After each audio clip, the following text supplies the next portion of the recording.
আৰু বহুত প্ৰফিট। নমস্কাৰ বন্ধু বান্ধৱীসকল, welcome to my YouTube channel Bappa ঐ ব্লগছ। আজি মই উপস্থিত আছোঁ অসমৰ এখন ডাঙৰ বিমানবন্দৰ গোপীনাথ বৰদলৈ এয়াৰপৰ্টত। আৰু মই আহিছোঁ এগৰাকী যুৱতীৰ ওচৰত, যিগৰাকীয়ে এখন ফাষ্টফুডৰ দোকান দিছে আৰু বহুত ভাল কাম এৰি পেলাই এখন দোকান দিছে। কিন্তু কিয় এখন দোকান দিবলৈ বাধ্য হ'ল, সেই যুৱতীগৰাকীৰ ওচৰত আজি মই সুধিম, কাৰণ তেখেত বৰ্তমান ভাইৰেল হৈ আছে। আৰু যাওঁচোন আহক, তেখেতনো কিয় সৰু ফাষ্টফুড দোকানখন দিব লগা হ'ল ভাল কাম কৰা স্বত্তেও। ব'লক যাওঁ সেই যুৱতীগৰাকীৰ ওচৰলৈ।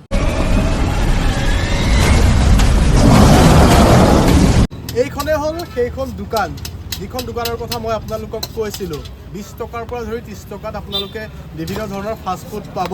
আহকচোন সেই যুৱতীগৰাকীক আমি আপোনালোকক চিনাকি কৰাই দিওঁ, আৰু কি কি ইয়াত পায় আৰু কেনেকুৱা ধৰণৰ ইয়াত সোৱাদ। আহক।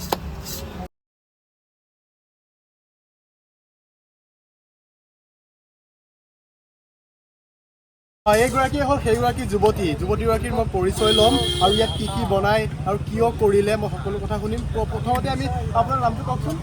হয়, মোৰ নাম পিংকী দাস হয়। আৰু ইয়াতে আপুনি কেনেকৈ ভাবিলে যে এইটো কাম কৰিম বুলি? সাধাৰণতে ছোৱালীবিলাক ওলাই নাহে আজিকালি, ঘৰৰ ভিতৰতে কিছুমান থাকে বা চাকৰি কৰিম, পঢ়ি শুনি বিভিন্ন ধৰণৰ কৰিম, কিন্তু আপুনি কিয় ভাবিলে? একচুৱেলি মই ভাবোঁ কি জবতকৈ বিজনেছ লাইনটো বহুত ভাল হয় আৰু বহুত প্ৰফিট হয়। কাৰণ চব জেগাত মানে চব ছোৱালীয়ে জব কৰিব নোৱাৰে, বহুত প্ৰব্লেম ফেচ কৰিব লাগে। ত' মই ভাবোঁ কি বিজনেছটো ছোৱালী মানুহৰ কাৰণে বহুত বেটাৰ হয়। বিকজ নিজৰ ওপৰত ইণ্ডিপেণ্ডেণ্ট হৈ কৰিব পাৰে, নিজৰ ভৰিৰ ওপৰত খাৰা হৈ কৰিব পাৰে। এইটো কাৰণে আৰু মই ভাবোঁ, আৰু সেইটো কাৰণে মই ষ্টাৰ্ট কৰিছোঁ। আৰু কিমান দিন হ'ল দোকানখন আপোনাৰ? বেছি দিন হোৱা নাই, এসপ্তাহৰ বেছি হৈ গ'ল বৰ্তমান লাভালাভ কেনেকুৱা এইখনত? ঠিকেই আছে, ভালেই আৰু মই মানে ভাবাতকৈ ভাল আৰু। চাকৰি তাকৰি কৰি যিটো পায়, মানে আপুনি ধৰক বিজনেছ কৰি তাতকৈ বেছি স্বাৱলম্বী হ'ব পাৰেনে আপোনাৰ মতে? হয়, বেছি হয়। গতিকে আপুনি বেলেগক কি ক'ব? এইবিলাক ছাজেষ্ট কৰিবনে? আপুনি পঢ়া শুনা বহুত ভাল ছোৱালী আছে, এনেই থাকে ঘৰত, বহুত পঢ়িলোঁ বুলি ওলাই নাহে, বেয়া এইবিলাক কৰিবলৈ লাজ কৰে, তেখেতলোকক কি ক'ব? মই এইটোৱে ক'ব বিচাৰোঁ কি তেখেতলোকৰ এনেকৈ নিজৰ ওপৰত খাৰা, মানে ভৰিৰ ওপৰত খাৰা হৈ বিজনেছ কৰক। বিকজ এইটো বহুত ভাল লাইন হয়, য'ত কোনো প্ৰব্লেম ফেচ কৰিব নালাগে, যেনেকৈ জবত প্ৰব্লেম ফেচ কৰিব লাগে। ত' মই ভাবোঁ কি বিজনেছ লাইনটো বেছি ভাল হয়। চ' আপোনালোকেও কৰক। গতিকে চাওক, কিমান সুন্দৰ যুৱতী এগৰাকীয়ে লাজ নকৰে। গতিকে আপোনালোকেনো কিয় লাজ কৰে? আৰু ইয়াত কি বনায়? ইয়াতে পায় egg chow mein, roll, spiral potato, momo', fried rice, etcetera. আৰু বহুত কম দামত পায়। আৰু গ্ৰাহকক আপুনি কেনেকৈ মাতিব ইয়ালৈ আহক বুলি? কওক কিবা এটা।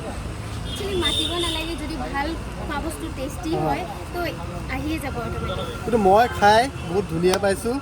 গতিকে আপোনালোকক মই দেখাম মই কি কি খাম আজি। গতিকে আপোনাক ধন্যবাদ জনাইছোঁ এইটো কামৰ কাৰণে, আপুনি আগবাঢ়ি যোৱাৰ কাৰণে। আৰু এটা কথা থাকি গ'ল, আপোনাৰ শিক্ষাগত অৰ্হতা কিমান? ভালকৈ পঢ়া শুনা বুলিয়ে শুনিছোঁ। ডিগ্ৰী কমপ্লিট কৰি এইটো কাম কৰি আছে। গতিকে ভাল লাগিল আপোনাক লগ পাই। গতিকে আগবাঢ়ি যাওক, এনেকুৱা ধৰণৰ কাম কৰি যাওক। আৰু আপোনালোকেও যিসকলে কৰিম বুলি ভাবিছে, গতিকে এই কামটো কৰিব পাৰে। আৰু এটা কথা সুধি দিওঁ মই, কিমান টকাৰ ভিতৰত এইখন কাম কৰিব পাৰে? বেলেগ এজন মানুহে খোলোঁ বুলি ভাবিলে নতুনকৈ, খুব কম মানে সাধাৰণ মানুহ এগৰাকী কৰিব পাৰেনে? 40-50,000 হৈ যাব। আৰম্ভ কৰিব পাৰে এইটো বিজনেছ ন? 40-50,000ৰ ভিতৰত আপুনি এইখন ফাষ্টফুডৰ দোকান আৰম্ভ কৰিব পাৰে, এইখনৰ সহ টোটেল এমাউণ্ট। গতিকে আপুনি যদি ভাবে যে মোৰ হাতত একো কাম নাই, যদি 40-50 হাজাৰ আছে, তেতিয়াহ'লে আপুনি এইখন দোকান আৰম্ভ কৰক আৰু স্বাৱলম্বী হওক। লগতে আনকো উৎসাহ জনাওক যে কাম কৰিলেহে পইচা পায়। গতিকে মই আপোনালোকক ছাজেষ্ট নকৰোঁ, গতিকে আপোনালোকে যেনেকৈ কৰে তেনেকৈ কৰিব পাৰে। গতিকে মই ইয়াত ভাল লাগিল কাৰণেহে মই আহিছোঁ। আৰু দেৰি নকৰোঁ, অলপ খোৱা বোৱা কাম কৰোঁচোন, আহক।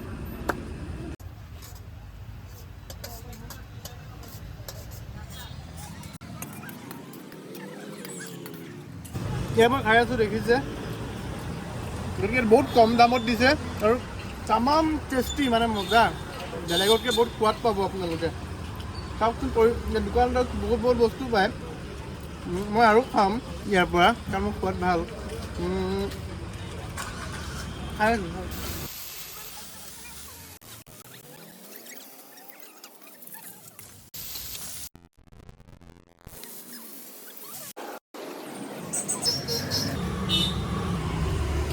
চাওমিন টেষ্ট কৰিলোঁ, সঁচাকৈ ধুনীয়া বনাইছে।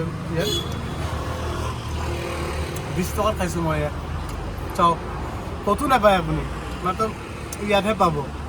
আহক ইয়াত খাওঁহি আপোনালোকে টেষ্টি আৰু কম দামত একমাত্ৰ আপোনালোকে এইখনত পাব বিডি ফাষ্ট ফুড মজা